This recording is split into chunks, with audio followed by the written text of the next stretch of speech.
राज्याचे दिवंगत उपमुख्यमंत्री अजित पवारांच्या निधनानंतर सुनेत्रा पवार या राष्ट्रवादी काँग्रेस पक्षाच्या राष्ट्रीय अध्यक्ष व्हाव्यात यासाठी पक्षातील बहुतांश आमदारांनी पाठिंबा दिला होता।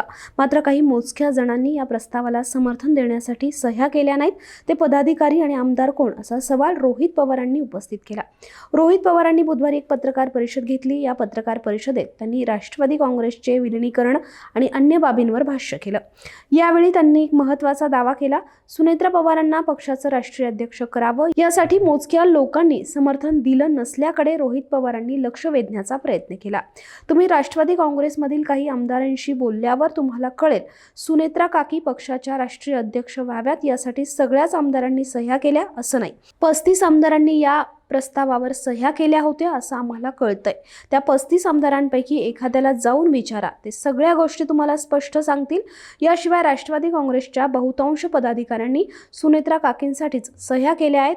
ज्यांनी सह्या केल्या त्यांना तुम्ही विचारा, असं रोहित पवारांनी पत्रकार परिषदेत स्पष्ट केलं।